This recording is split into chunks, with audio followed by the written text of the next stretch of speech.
भूपी का बेटा कनाडा से आया तो परिवार की सभी लड़कियों को छोड़कर उसने मुझसे शादी कर ली और मुझे कनाडा ले गया। मैं बहुत खुश थी।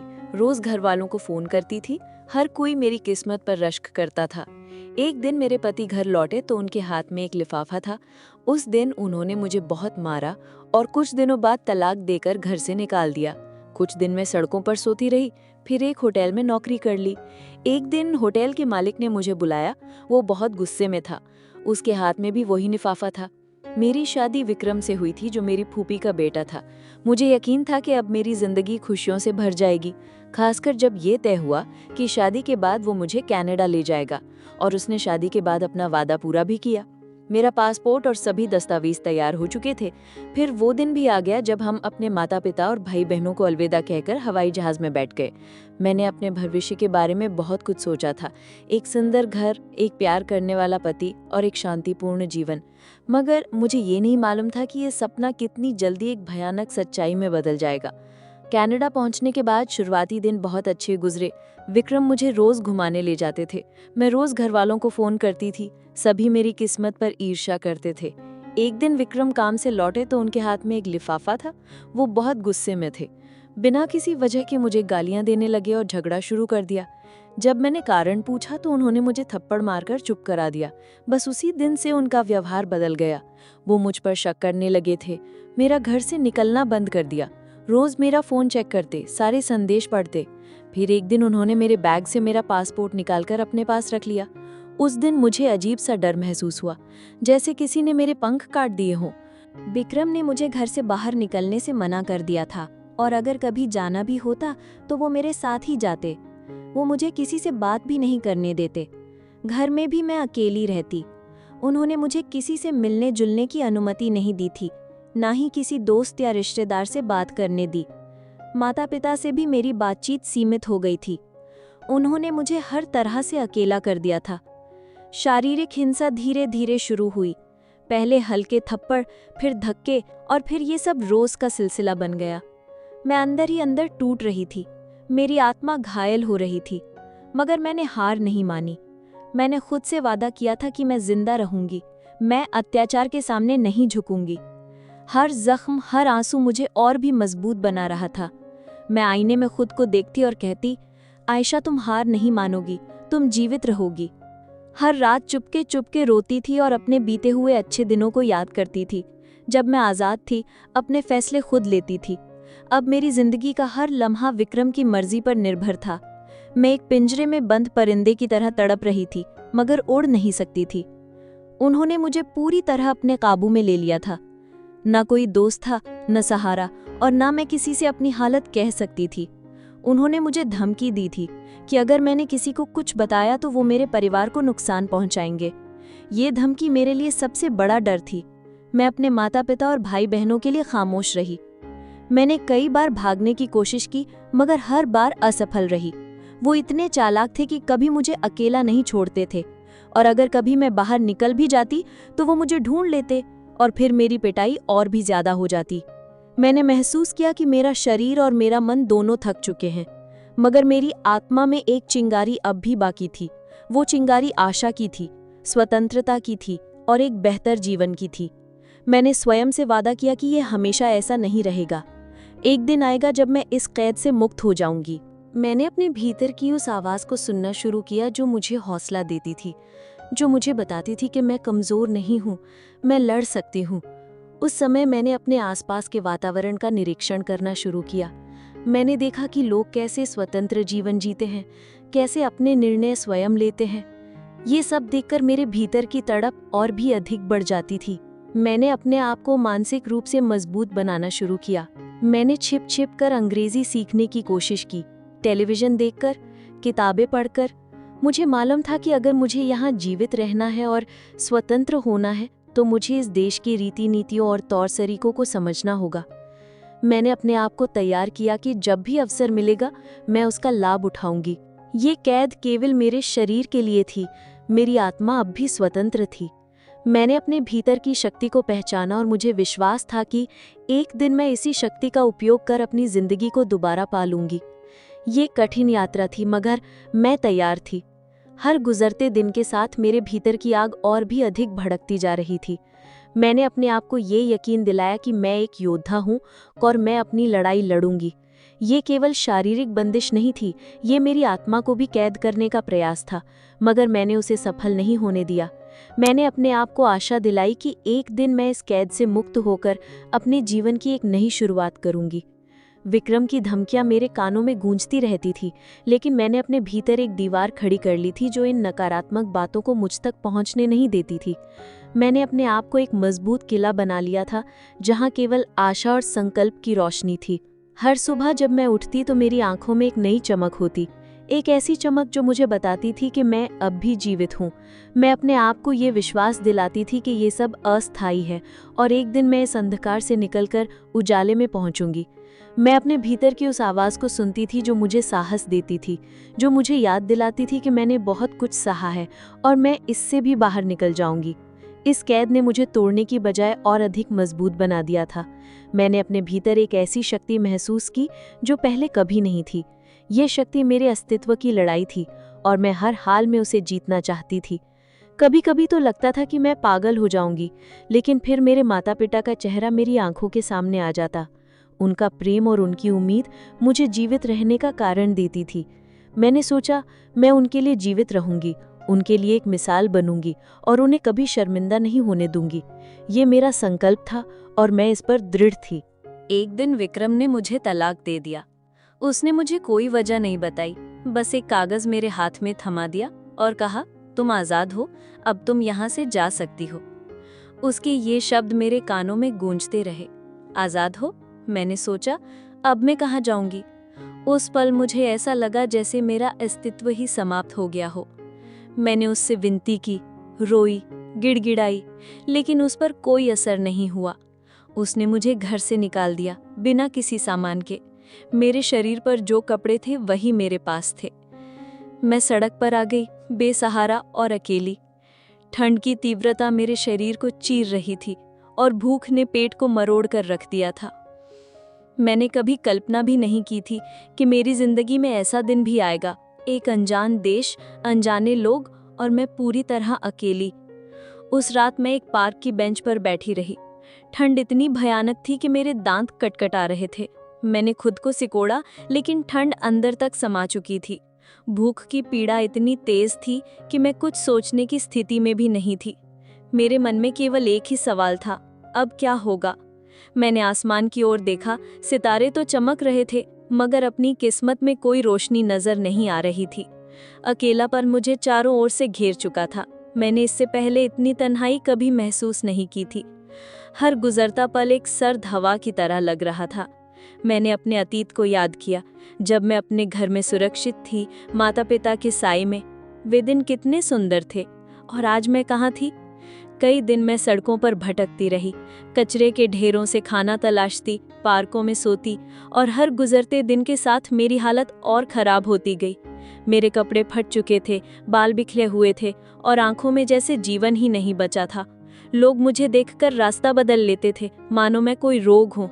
कई बार मेरे मन में आत्महत्या का विचार आया, लेकिन फिर मेरे भीतर से एक चिंगारी उठी, जीवन की चिंगारी। वो मुझे याद दिलाती कि मैंने अब तक इतनी कठिनाइयों का सामना किया है, इतनी पीड़ा सही है, तो क्या अब हार मान लूं? नहीं, मैं हार नहीं मानूंगी। मैंने खुद से वादा किया कि मुझे जीना है, मुझे अपनी जिंदगी दोबारा हासिल करनी है। एक दिन मैं एक गली में बैठी थी, भूख और ठंड से बेहाल। तभी एक वृद्ध महिला वहां से गुजरी। उसने मुझे देखा और उसकी आंखों में करुणा थी। वो मेरे पास आई और मुझे कुछ खाने को दिया। मैं कई दिनों से भूखी थी, इसलिए मैंने जल्दी से वो खाना खा लिया। उसने मुझसे मेरी हालत पूछी और मैंने उसे अपनी कहानी बताई। मेरी आंखों में आंसू देखकर उसने मुझे एक आश्रय गृह का पता दिया। उसने कहा, वहां तुम्हें छत मिलेगी, खाना मिलेगा और शायद जिंदगी को दोबारा शुरू करने का एक अवसर भी। उसके शब्द मेरे लिए आशा की किरण थे। मैंने उसे धन्यवाद कहा और उस आश्रय गृह की ओर चल पड़ी। रास्ता लंबा था, लेकिन मेरे कदमों में एक नई ऊर्जा थी। मुझे लगा ये ईश्वर का संकेत है, एक अवसर। जब मैं वहां पहुंची तो वो एक साधारण सी इमारत थी, लेकिन मेरे लिए वो किसी महल से कम नहीं थी। अंदर प्रवेश करते ही गर्मी का एहसास हुआ और मुझे भोजन भी मिला। कई दिनों बाद मैंने पेट भर कर खाना खाया। वहाँ कई और महिलाएं थीं जिनकी कहानियां मेरी जैसी थी। उन्होंने मुझे स्नेहपूर्वक स्वागत किया और मुझे एक बिस्तर दिया गया। उस रात में शांति से सोई।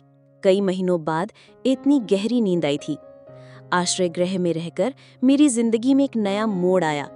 वहाँ मुझे न सिर्फ शारीरिक आराम मिला बल्कि मानसिक शांति भी। मैंने वहाँ की काउंसलर से बात की। उन्होंने मुझे हिम्मत दी और बताया कि मैं अकेली नहीं हूँ। उन्होंने मुझे कानूनी सहायता के बारे में भी बताया, लेकिन मैं उस समय इसके लिए तैयार नहीं थी। मेरा पहला मकसद अपने पैरों पर खड़ा होना था। मैंने वहाँ की दूसरी महिलाओं से भी बहुत कुछ सीखा। वे सभी अपनी अपनी लड़ाइयाँ लड़ रही थीं, मगर उनके चेहरों पर एक दृढ़ निश्चय था। मैंने महसूस किया कि मैं भी उनमें से एक हूँ और हम सब मिलकर एक दूसरे का सहारा बन सकती हैं। यह आश्रम मेरे लिए सिर्फ एक जगह नहीं थी, बल्कि एक नई जिंदगी की शुरुआत थी। मैंने अपने आप से कहा कि अब मैं पीछे मुड़कर नहीं देखूंगी, अब मैं सिर्फ आगे बढ़ूंगी। मैंने अपने घावों को भरने का निश्चय किया और एक मजबूत आयशा बनने का इरादा किया। हर सुबह जब मैं उठती तो मेरे भीतर एक नई उम्मीद होती। मैंने खुद को ये यकीन दिलाया कि अब मैं कमज़ोर नहीं हूँ और अपनी ज़िंदगी अपने अनुसार जी सकती हूँ। इस आश्रम में मैंने पहली बार महसूस किया कि मैं एक इंसान हूँ और मुझे जीने का अधिकार है। वहाँ की महिलाओं से मुझे बहुत कुछ सीखने को मिला। उनकी हिम्मत और उनका निश्चय मेरे लिए एक मिसाल बन गया। मैंने आश्रम की पुस्तकालय से कुछ किताबें पढ़ना शुरू की, जिनमें आत्मविश्वास और जिंदगी की कठिनाइयों से कैसे निपटे इस पर लिखा था। उन किताबों ने मुझे मानसिक रूप से और अधिक मजबूत किया। मुझे एहसास हुआ कि मैं अकेली नहीं हूँ। दुनिया में बहुत सी महिलाएं हैं जो मेरी जैसी परिस्थितियों से गुजर चुकी हैं और उन्होंने सफलता हासिल की है। इस आश्रम में मैंने अपने आप को दोबारा खोजा और मुझे यकीन हो गया कि मैं अपनी ज़िंदगी को एक नई दिशा दे सकती हूँ। मैंने खुद को ये यकीन दिलाया कि मैं अब एक नई आयशा हूँ, जो अपने अतीत को पीछे छोड़कर एक उज्जवल भविष्य की ओर बढ़ रही है। यह आश्रम मेरे लिए एक पाठशाला बन गई थी, जहाँ मैंने ज़िंदगी के नए पाठ सीखे। कुछ दिन वहाँ बिताने के बाद मुझे महसूस हुआ कि अब मुझे अपने पैरों पर खड़ा होना चाहिए। वहाँ की काउंसलर्स ने मेरी बहुत सहायता की। उन्होंने मुझे नौकरी ढूंढने में मार्गदर्शन दिया। मैंने कई जगह आवेदन दिए, मगर मेरे पास अनुभव नहीं था और मेरी अंग्रेजी भी बहुत अच्छी नहीं थी। मुझे निराशा होने लगी थी। मगर फिर एक दिन मुझे एक कंपनी की कैंटीन में काम करने का प्रस्ताव मिला। ये एक छोटी सी नौकरी थी, लेकिन मेरे लिए ये बहुत बड़ा कदम था। मैंने तुरंत हाँ कह दी। मुझे मालूम था कि ये आसान नहीं होगा, मगर मैं हर चुनौती का सामना करने के लिए तैयार थी। कैंटीन में मेरा काम बहुत मेहनत भरा था।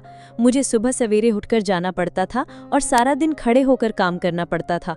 बर्तन धोना, खाना बनाना, सफाई करना, ये सब मेरे लिए नया था। मैंने कभी सोचा भी नहीं था कि मैं ऐसा काम करूंगी, मगर अब ये मेरी सच्चाई थी। मैंने खुद को ये यकीन दिलाया कि ये तो सिर्फ शुरुआत है और मुझे इससे पूरा लाभ उठाना है। मैंने पूरी ईमानदारी और लगन से काम किया। मैंने अपनी अंदरूनी क्षमताओं को पहचाना। मुझे खाना बनाने का शौक था और मैंने सोचा कि क्यों ना इस शौक को अपने काम का हिस्सा बनाऊं। मैंने देसी व्यंजन बनाने शुरू किए, जैसे बिरयानी, तरह तरह की दालें। शुरुआत में लोग हैरान हुए, मगर फिर उन्हें मेरे बनाए हुए खाने पसंद आने लगे। मिस्टर डेविड, जो कैंटीन के प्रभारी थे, बहुत अच्छे इंसान थे। उन्होंने मेरी बहुत मदद की। वे मेरी मेहनत और ईमानदारी से बहुत प्रभावित हुए। वे अक्सर मेरे खाने की तारीफ करते और दूसरे कर्मचारी भी मेरे व्यंजन के दीवाने हो गए। वे कहते, आयशा, तुम्हारे हाथ में जादू है। ये शब्द मेरे लिए बहुत मायने रखते थे। ये मुझे हिम्मत देते थे कि मैं कुछ कर सकती हूँ, कि मैं योग्य हूँ। मेरी छोटी सी कैंटीन की नौकरी ने मुझे एक पहचान दी। लोग मुझे देसी खाने वाली आयशा के नाम से जानने लगे। ये एक बहुत ही सुखद अनुभव था कि लोग मेरी मेहनत की कद्र कर रहे हैं। जिंदगी में थोड़ी सी रोशनी आने लगी थी। मैंने आश्रम छोड़कर एक छोटे से कमरे में रहना शुरू कर दिया था। अपनी कमाई से मैं अपनी ज़रूरतें पूरी करती थी और कुछ पैसे बचा भी लेती थी। मैंने खुद को पहले से बेहतर महसूस करना शुरू किया। अब मैं अकेली नहीं थी, मेरे पास काम था और मेरे आसपास अच्छे लोग थे। मगर दिल में डर अब भी बाकी था। विक्रम का डर, उसकी यादें और उसके दिए हुए जख्म मुझे कभी कभी बेचैन कर देते थे। रातों को मैं सो नहीं पाती थी। अत्याचार के दृश्य मेरी आंखों के सामने घूमते रहते थे। मैंने खुद को ये यकीन दिलाया कि अब वो मेरे अतीत का हिस्सा है और मुझे उससे आगे बढ़ना है। मैंने अपनी अंग्रेजी बेहतर बनाने की कोशिशें शुरू कर दी। मैं कैंटीन में लोगों से बात करती, उनकी बातें ध्यान से सुनती और खुद भी बोलने की कोशिश करती। मैंने कुछ किताबें भी पढ़ना शुरू किया ताकि मेरी अंग्रेजी सुधर सके। मुझे पता था कि अगर मुझे इस देश में तरक्की करनी है तो भाषा पर अधिकार पाना जरूरी है। मैंने खुद को एक नया लक्ष्य दिया और उस लक्ष्य को पाने के लिए पूरी तरह संकल्पित हो गई। कैंटीन की नौकरी मेरे लिए सिर्फ आजीविका का साधन नहीं थी, ये मेरे लिए एक नई शुरुआत थी, एक ऐसा कदम जिसने मुझे अपनी जिंदगी की लगाम खुद थामने का अवसर दिया।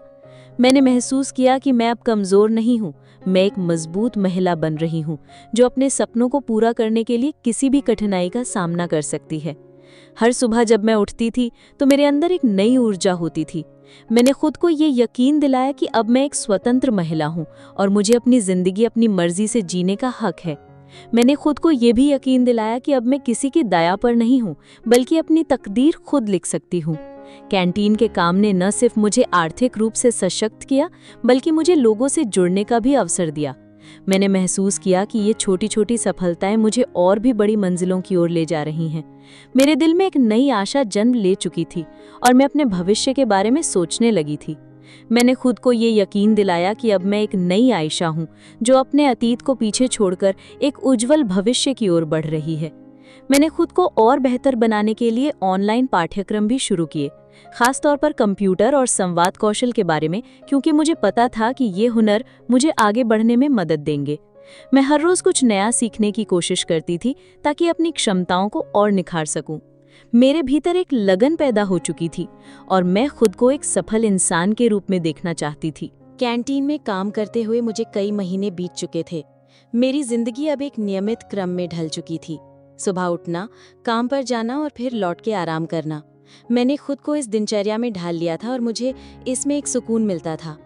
अब मैं अपने काम में दक्ष हो चुकी थी और मेरे बनाए हुए व्यंजन कंपनी के कर्मचारियों के बीच बेहद लोकप्रिय हो चुके थे। मिस्टर डेविड भी मुझ पर बहुत विश्वास करते थे और अक्सर मुझे नए पकवान बनाने की स्वतंत्रता देते थे। मेरी जिंदगी में एक स्थिरता आ चुकी थी और मैं अपने बीते जख्मों को भरने की कोशिश कर रही थी।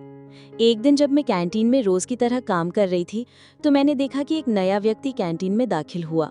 वो बेहद प्रभावशाली और आकर्षक व्यक्तित्व का मालिक था। उसकी चाल में एक खास आत्मविश्वास था और उसकी आंखों में एक गहराई थी। वो सीधे मिस्टर डेविड के पास गया और उनसे बातचीत करने लगा। मिस्टर डेविड ने उन्हें मिस्टर अर्जुन कहकर पुकारा और बाद में मुझे पता चला कि वे कंपनी के सीईओ हैं। उनकी मौजूदगी ने मुझे असहज कर दिया। मैंने उन्हें पहली बार देखा था, लेकिन मुझे ऐसा लगा जैसे मैं उन्हें पहले से ही जानती हूँ।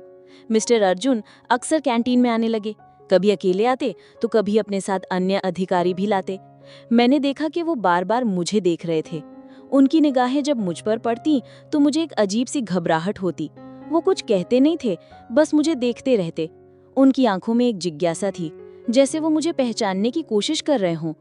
मैंने सोचा शायद वो मेरे देसी खाने की वजह से मेरी तरफ देख रहे हैं, मगर उनकी नजरों में कुछ और भी था, कुछ ऐसा जो मुझे भीतर तक असहज कर रहा था। मेरे मन में एक शक उठने लगा। क्या वो विक्रम के बारे में कुछ जानते हैं?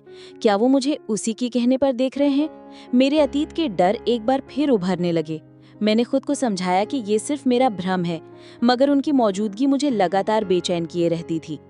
मैंने कोशिश की कि उनसे आंखें ना मिलाऊं, मगर हर बार उनकी निगाहें मेरी ओर ही होती। उनकी आंखों में कोमलता थी, मगर उस कोमलता में भी एक सवाल छिपा होता था। मैंने खुद को समझाया कि अब मैं एक स्वतंत्र महिला हूँ और मुझे किसी से डरने की आवश्यकता नहीं है। फिर भीतर का डर अब भी बाकी था। मैंने खुद को काम में व्यस्त रखा ताकि उनके बारे में ज्यादा न सोचूं, लेकिन उनकी छवि मेरे मन से मिटती नहीं थी।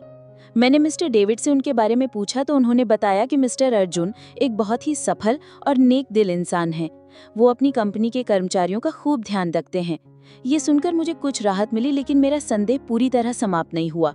मैंने सोचा, अगर वो वाकई विक्रम के बारे में कुछ जानते हैं तो क्या वे मुझे नुकसान पहुंचाएंगे या मेरी मदद करेंगे? ये सवाल मेरे मन में घूमते रहते थे। मैंने अपने आप को मजबूत बनाने का निर्णय लिया।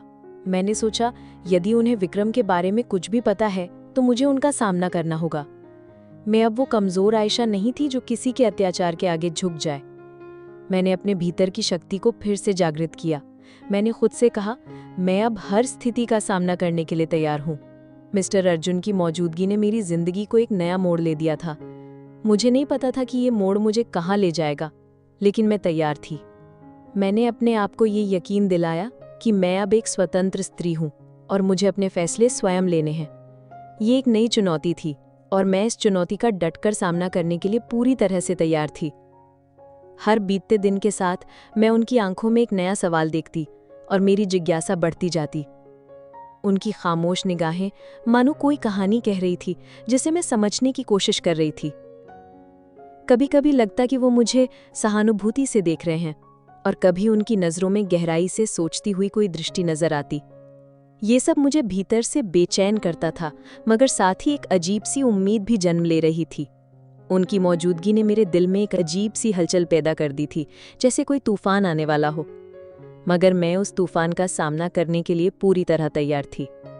मुझे ये भी महसूस होता कि उनकी नज़रों में मेरे लिए एक सम्मान था और वो मुझे अच्छा लगने लगा था। मैंने उनकी हर हरकत को ध्यान से देखा और मुझे लगा कि उनका उद्देश्य मुझे नुकसान पहुंचाना नहीं, बल्कि कुछ और है। एक दिन जब मैं कैंटीन में अपने काम में व्यस्त थी तो मिस्टर डेविड मेरे पास आए और कहा कि मिस्टर अर्जुन ने मुझे अपने कार्यालय में बुलाया है। मेरा दिल तेजी से धड़कने लगा। मुझे तुरंत लगा कि मेरा शक सही था, वो वाकई विक्रम के बारे में कुछ जानते हैं। मेरे मन में कई प्रश्न उठे। क्या वो मुझे नौकरी से निकाल देंगे? क्या वो मुझे विक्रम के हवाले कर देंगे? एक डर की लहर मेरे शरीर में दौड़ गई। मैंने मिस्टर डेविड से अनुमति ली और मिस्टर अर्जुन के कार्यालय की ओर चल पड़ी। मेरे कदम भारी हो गए थे और हर कदम के साथ मेरा डर बढ़ता जा रहा था। जब मैं मिस्टर अर्जुन के कार्यालय में पहुंची तो वो अपनी कुर्सी पर बैठे हुए थे। उन्होंने मुझे बैठने का इशारा किया। मैं कुर्सी पर बैठ गई और मेरी नज़रें उनकी नज़रों से मिली। उनकी आंखों में एक अजीब सी चमक थी जिसे मैं समझ नहीं पा रही थी। उन्होंने मुस्कुराते हुए कहा, आयशा, मैं तुमसे कुछ बात करना चाहता हूँ। मैंने सिर हिलाया और मेरी धड़कन और तेज हो गई। उन्होंने कहा, मैं विक्रम का पुराना दोस्त हूँ। ये शब्द मेरे लिए एक झटका थे। मैंने तुरंत सोचा कि ये मेरी जिंदगी का सबसे बुरा दिन है। उन्होंने आगे कहा, मैं तुम्हारी परिस्थितियों से अवगत था। मुझे पता था कि विक्रम ने तुम्हारे साथ क्या किया। उनके शब्द सुनकर मैं हैरान रह गई। मुझे यकीन नहीं हुआ कि वो ये सब कैसे जानते हैं। उन्होंने बताया कि विक्रम उन्हें अपनी कुछ परेशानियों के बारे में बताता था और इसी दौरान उन्होंने मेरे हालात के बारे में भी जान लिया था। उन्होंने कहा कि जब उन्हें पता चला कि मैं इस कंपनी की कैंटीन में काम कर रही हूँ तो उन्होंने जानबूझकर मुझे नौकरी दी ताकि मेरी मदद कर सकें। उनके शब्द सुनकर मैं उलझन और संदेह में पड़ गई। क्या ये सच था? क्या कोई अनजान व्यक्ति मेरी इतनी मदद कर सकता है? मैंने उनसे पूछा, आपने मेरी मदद क्यों की? आपको क्या लाभ होगा? उन्होंने मुस्कुराते हुए कहा, आयशा, हर मदद के पीछे कोई लाभ नहीं होता। मैंने तुम्हारी आंखों में एक चमक देखी थी, एक ऐसी चमक जो हार मानने को तैयार नहीं थी। मैंने तुम्हारी हिम्मत और मेहनत की सराहना की और सोचा कि तुम्हें एक अवसर मिलना चाहिए। उनके शब्द मेरे दिल को छू गए। मैंने कभी नहीं सोचा था कि कोई अनजान व्यक्ति मेरी इतनी परवाह करेगा, लेकिन फिर भी मेरे दिल में एक संदेह बचा था। मैंने अपने जीवन में बहुत धोखे झेले थे और किसी पर आसानी से भरोसा नहीं कर सकती थी। मिस्टर अर्जुन ने महसूस किया कि मैं अभी भी संदेह में हूँ। उन्होंने कहा, आयशा, मैं जानता हूँ कि तुमने बहुत कुछ सहा है, लेकिन मैं तुम्हें विश्वास दिलाता हूँ कि मैं तुम्हारा मित्र हूँ और तुम्हारी सहायता करना चाहता हूँ। उन्होंने मुझे कुछ दस्तावेज दिखाए जिनमें विक्रम के बारे में कुछ जानकारियां थी और ये भी लिखा था कि वो अब देश से बाहर जा चुका है। ये सब देखकर मुझे थोड़ी राहत मिली। मैंने महसूस किया कि शायद वे सच कह रहे हैं। मेरे मन में अतीत की सारी कड़वी यादें ताज़ा हो गईं, लेकिन इस बार उनके साथ एक उम्मीद की किरण भी थी। मैंने उनका धन्यवाद किया और उनके कार्यालय से बाहर आ गई। मेरे कदम अब हल्के हो गए थे और मेरे दिल में एक अजीब सी खुशी थी। मैंने सोचा कि शायद ईश्वर ने मेरी प्रार्थनाएं सुन ली हैं। ये एक बहुत बड़ा खुलासा था जिसने मेरी जिंदगी की दिशा बदल दी। मैंने खुद को ये यकीन दिलाया कि अब मुझे मिस्टर अर्जुन पर भरोसा करना चाहिए, क्योंकि वे मेरी मदद करना चाहते हैं। ये एक नई शुरुआत थी, एक ऐसी शुरुआत जिसमें मुझे आशा की रोशनी दिखाई दे रही थी। मैंने अपने अतीत को पीछे छोड़कर आगे बढ़ने का निश्चय किया और मिस्टर अर्जुन की मदद से अपनी जिंदगी को फिर से संवारने का इरादा किया। उस पल मुझे लगा कि मेरी जिंदगी में एक नया अध्याय शुरू हो चुका है और मैं इस अध्याय को अपनी इच्छा से लिखूंगी। मैंने खुद को ये यकीन दिलाया कि अब मैं एक स्वतंत्र स्त्री हूँ और मुझे अपने फैसले स्वयं करने हैं। इन बातों ने मेरे दिल से एक बोझ उतार दिया। मुझे लगा जैसे मैंने बहुत समय बाद गहराई से सांस ली हो। उनकी सहानुभूति और सद्भावना ने मेरे दिल में एक नई जगह बना ली थी और मैंने पहली बार महसूस किया कि मैं सच में सुरक्षित हूँ। उन्होंने मुझे एक नई जिंदगी का रास्ता दिखाया था और अब मैं उस रास्ते पर चलने के लिए तैयार थी। मिस्टर अर्जुन से मुलाकात के बाद मेरी जिंदगी में एक नया बदलाव आया। मैंने उन पर विश्वास करने का निर्णय किया।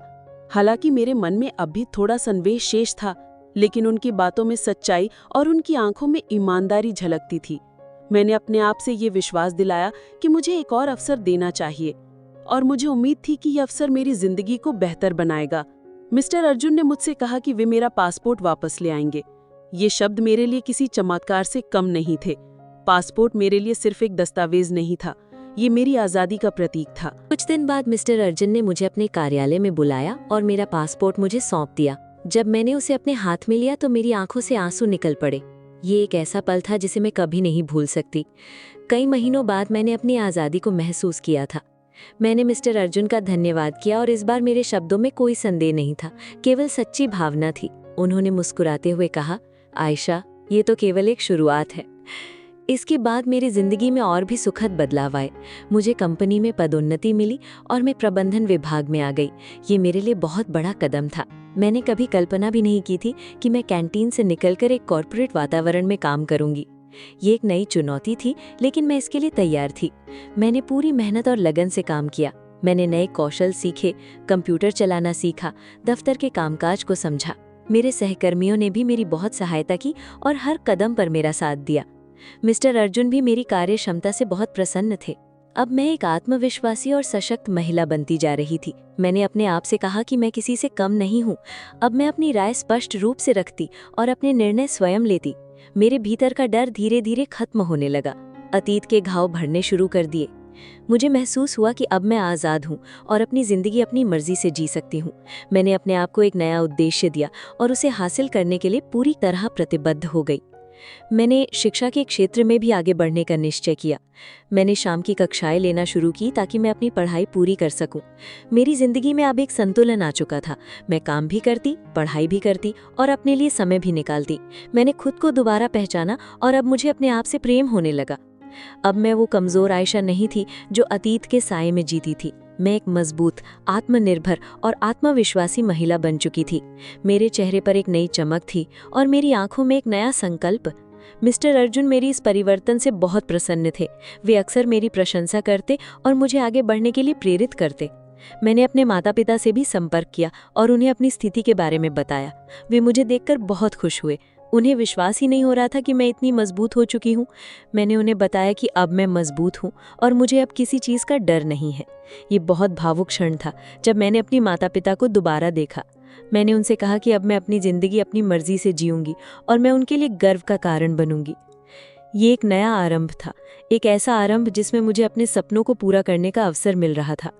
मैंने अपने आप से ये विश्वास दिलाया कि मैं एक आज़ाद महिला हूँ और मुझे अपनी ज़िंदगी अपनी शर्तों पर जीने का अधिकार है। एक दिन मिस्टर अर्जुन ने मुझे अपने कार्यालय में बुलाया।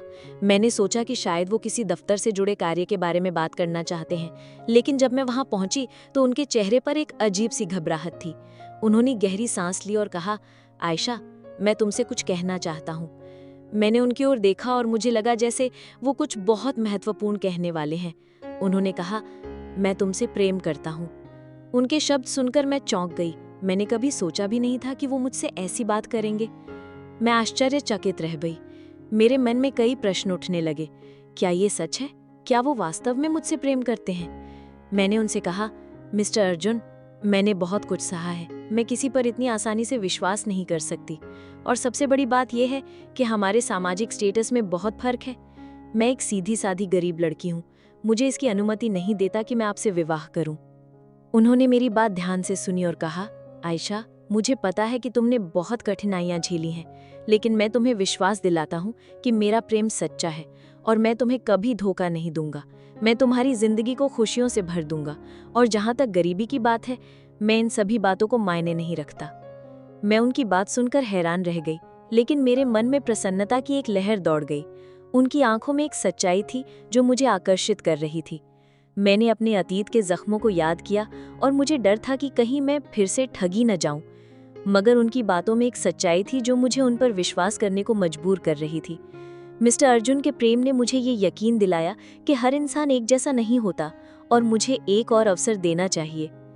मैंने महसूस किया कि मिस्टर अर्जुन का प्रेम मुझे एक नई जिंदगी दे सकता है। आखिरकार मैंने उनके प्रेम को स्वीकार करने का निर्णय लिया। मैं उनके कार्यालय गई और उन्हें बताया कि मैं भी उनसे प्रेम करती हूँ। उनके चेहरे पर खुशी की लहर दौड़ गई और मुझे लगा जैसे मेरी जिंदगी में एक नया अध्याय शुरू हो गया है। हमारा विवाह एक सादगीपूर्ण समारोह में हुआ, जिसमें हमारे कुछ करीबी मित्र और परिवारजन शामिल थे। ये मेरे जीवन का सबसे सुंदर दिन था। मैंने कभी नहीं सोचा था कि मुझे फिर से इतनी खुशी मिल सकेगी।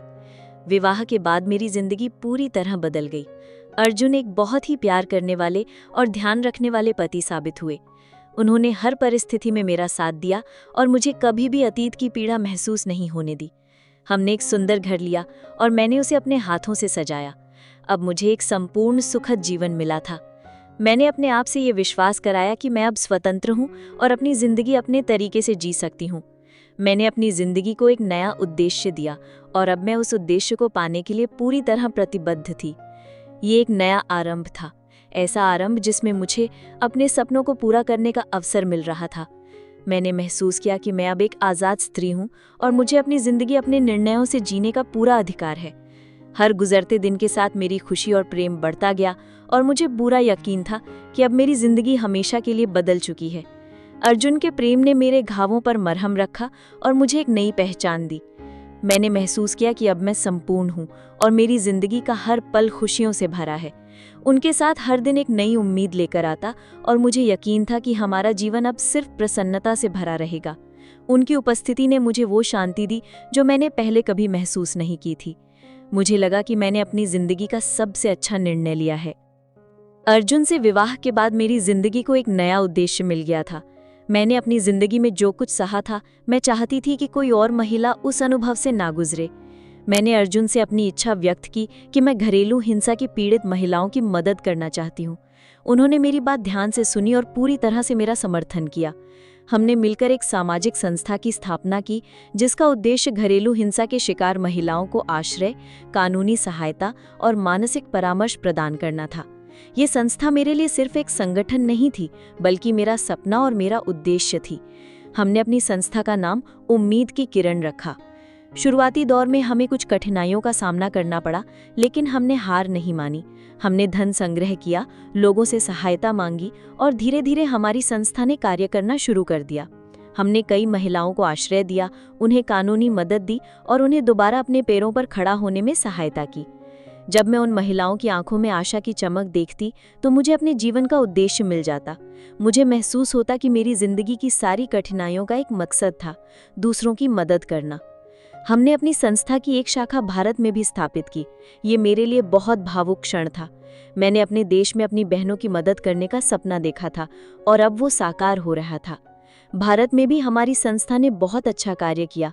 हमने कई महिलाओं को अत्याचार से मुक्ति दिलाई और उन्हें एक नई जिंदगी दी। मैं अक्सर भारत जाती और वहाँ की महिलाओं से मिलती। उनकी कहानियाँ सुनकर मुझे और अधिक हौसला मिलता और यकीन होता कि हम सही रास्ते पर हैं। इस दौरान मैंने अपनी विश्वविद्यालय की शिक्षा पूरी की।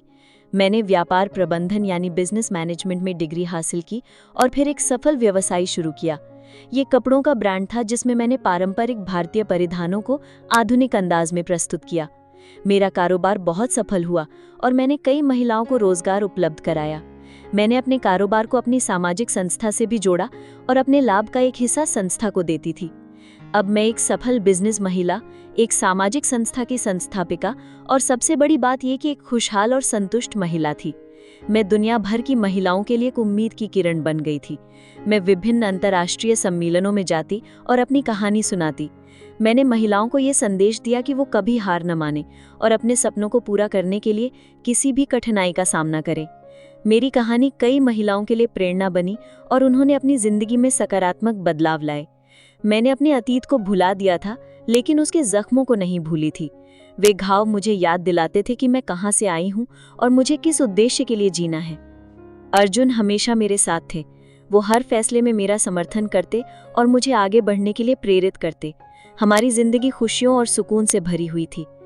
मैंने कभी नहीं सोचा था कि मेरी जिंदगी का अंत इस तरह होगा। मैंने अपने आप को ये विश्वास दिलाया कि अब मैं आज़ाद हूँ और अपनी ज़िंदगी अपनी मर्जी से जी सकती हूँ। ये एक नई शुरुआत थी, ऐसी शुरुआत जिसमें मुझे अपने सपनों को पूरा करने का अवसर मिल रहा था। हर गुजरते दिन के साथ मेरी जिंदगी एक पूर्ण चक्र बन चुकी थी, जिसमें हर कठिनाई के बाद एक उजली सुबह थी। मैंने अपनी जिंदगी का हर पल दूसरों की मदद के लिए समर्पित कर दिया और उसमें मुझे एक गहरा सुकून महसूस होता था। ये मेरे जीवन का सबसे बड़ा उद्देश्य था और इस उद्देश्य को पाकर मैं बहुत प्रसन्न थी। मुझे लगता है कि मेरा सफर अभी समाप्त नहीं हुआ है, बल्कि ये एक नई शुरुआत है। ऐसी शुरुआत जिसमें मैं अपनी कहानी से दूसरों को प्रेरित करूंगी और उन्हें भी अपने सपनों को पूरा करने की हिम्मत दूंगी। भविष्य में मेरा इरादा है कि मैं अपनी संस्था का और अधिक विस्तार करूं और दुनिया के हर कोने तक घरेलू हिंसा के पीड़ित महिलाओं तक पहुंच सकूं। मैं चाहती हूं कि कोई भी महिला मेरी जैसी स्थिति से ना गुजरे, और अगर गुजरे तो उसे ये पता हो कि उसके लिए उम्मीद की किरण मौजूद है। मैंने अपने आप को ये यकीन दिलाया कि मेरी जिंदगी का हर लम्हा एक पाठ है और मैं इन पाठों को दूसरों के साथ साझा करके उन्हें मजबूत बनाऊंगी। ये मेरा सपना था और मैं इसे पूरा करने के लिए पूरी तरह प्रतिबद्ध थी। भारत वापस आना मेरे लिए एक स्वप्न जैसा था, मगर इस बार फर्क ये था कि मैं अकेली नहीं थी। अर्जुन मेरे साथ थे। हमने चेन्नई के एक समृद्ध इलाके में एक बड़ा सा घर खरीदा। वो घर हर मायने में मेरी उम्मीदों से कहीं अधिक था। खुला, रोशन और ऐसा स्थान जहां मैं अपनी नई जिंदगी की शुरुआत सुकून और गरिमा के साथ कर सकती थी। पड़ोस की महिलाएं जब मुझे देखती तो ईर्ष्या से कहती, इतनी पीड़ा के बाद इतनी खुशहाल जिंदगी, वाकई ईश्वर बहुत कृपालु है। शुरुआती दिन बहुत ही सुखद थे। अर्जुन ने मेरे लिए भारतीय खाना बनाना सीखना चाहा। हमने अपना समय समाज सेवा और उम्मीद की किरण संस्था के विस्तार में लगाया। हमने विभिन्न शहरों में संस्था की शाखाएं खोली और महिलाओं के लिए आश्रय गृह, कानूनी सहायता और प्रशिक्षण कार्यशालाएं शुरू की। मगर इन सबके बीच एक चुपचाप दुख मेरे भीतर घर करने लगा। हमारी शादी को 3 साल हो चुके थे, मगर मेरी गोद अब भी सूनी थी। हर बार आशा बांधना और हर महीने के अंत पर दिल टूटना एक यातना बन गया था। मैंने कई बार अर्जुन से ये बात की, मगर वो हमेशा मुस्कुराकर कहता, हमारा प्रेम ही काफी है आयशा। आखिरकार हमने एक छोटी बच्ची को गोद लेने का फैसला किया। वो एक अनाथालय में मिली नन्ही सी गुड़िया, जिसके चेहरे पर मुझे अपनी ही मासूमियत नजर आती थी। हमने उसका नाम दिया रखा, क्योंकि वो सचमुच हमारी जिंदगी की रोशनी बन गई थी। मगर किस्मत ने एक और रहस्य हमारे सामने उजागर किया। एक चिकित्सकीय जांच के दौरान पता चला कि अर्जुन कभी पापा नहीं बन सकता। वो खबर सुनकर मैं जैसे जड़ हो गई। मैंने अर्जुन की ओर देखा। वो अपराध बोध से भरा हुआ था, जैसे कोई बहुत बड़ा अपराध कर बैठा हो। मुझे माफ कर दो आयशा, मैं तुम्हें पहले बताना चाहता था, मगर डर गया था कि तुम शायद मुझे छोड़ दोगी। उसकी आंखों में आंसू थे। मैंने उसका हाथ थामा और कहा, अर्जुन, तुमने मुझे जिंदगी दी, सम्मान दी, गरिमा दी। मैं कैसे तुम्हें इस एक कमी के कारण अकेला छोड़ सकती हूँ? जब सबने मेरा साथ छोड़ा तब तुमने मेरा हाथ थामा। अब मेरी बारी है। हम दोनों ने उस पल एक दूसरे से वादा किया कि हम दिया को ऐसे ही पालेंगे जैसे वो हमारी अपनी संतान हो। हमने अपने दुख को, अपनी कमी को प्रेम और सेवा से भर दिया। हमने बच्चों के लिए एक छात्रवृत्ति कोष शुरू किया, जिससे सैकड़ों बच्चों की शिक्षा पूरी हो सकी। मेरी कहानी अब सिर्फ मेरी नहीं रही थी, ये उन तमाम महिलाओं की कहानी बन चुकी थी जो बुझती आशाओं के बीच रोशनी तलाशती हैं। जब भी मैं दिया को अपनी गोद में उठाती, जब किसी और महिला को अत्याचार से निकालकर नई जिंदगी की ओर ले जाती, जब कोई बच्ची मेरे हाथ चूमकर कहती मैं आप जैसी बनना चाहती हूँ, तो मुझे लगता जैसे ईश्वर ने मेरी हर चीख, हर प्रार्थना सुन ली है। ये मोड़, ये दुख, ये प्रेम, इन सब ने मिलकर मेरी कहानी को एक पूर्ण वृत्त बना दिया, और उस वृत्त का केंद्र था प्रेम, जो हर घाव पर मरहम रखता है। ये सिर्फ एक अंत नहीं था, ये एक नया प्रारंभ था, एक नई भूमिका का प्रारंभ, जिसमें मैं केवल आयशा नहीं थी, बल्कि हर पीड़ित महिला की आवाज भी बन चुकी थी।